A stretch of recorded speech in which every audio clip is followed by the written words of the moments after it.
Assalamualaikum warahmatullahi wabarakatuh. Bismillahirrahmanirrahim. Tepangkeun nami abdi Riki Nur Wahid di kelas 11 MIPA genep.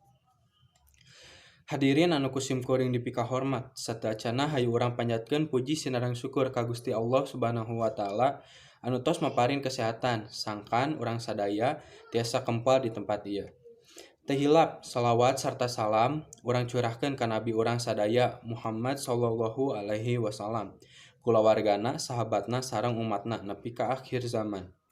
Langkung ti payun simkuring ngahaturkeun nuhun ka panitia anu tos masihan tempat sareng waktosna kangge abi dina ieu acara peringatan Hari Kemerdekaan RI anu ke-75 ieu. Ka Bapa Kepala Sakola, ka Bapa sareng Ibu guru sareng rerencangan sakola sadaya anu kusim kuring dipika deudeuh. Dinten ieu alhamdulillah urang tiasa patepang dina acara mieling patepang taun kemerdekaan nagara urang anu ka-75. Kudu ku urang inget seueur pisan pengorbanan anu tos dipasihkeun ku para pejuang urang kapungkur dina melaan kemerdekaan negara Indonesia.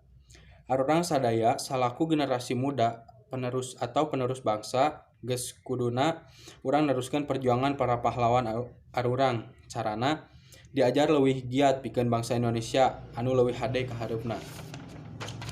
Salian ti eta seueur keneh hal-hal anu tiasa ku urang lakukeun dina rangka ngisi kemerdekaan ieu, saperdos jauhan pergaulan bebas, jauhan narkoba, ulah tawuran. Intina nya jeung sajabana we hal nu kitu. Intina hayu urang sadayana babarengan ngeusian ieu kemerdekaan ku hal-hal anu positif sareng mangpaat. Jeung deui hari kemerdekaan ayeuna pasti moal sarua kos tahun-tahun kamari sabab ayeuna arurang aya dina wabah COVID-19. Hayu urang sadaya babarengan oge dina ngalawan COVID-19 ieu sangkan wabah ieu gancang indit ti dunia arurang. Kumaha carana urang merangan ieu wabah? Pertama, rek mun ka mana-mana kudu make masker, minang-minang ngumbah leungeun, olahraga nu teratur, olahraga nu teratur, tuangan nu sehat, jeung social distancing atau jaga jarak. Nya dengan kukituna sugaan we urang kan bisa terhindar ti penyakit eta. Amin nya.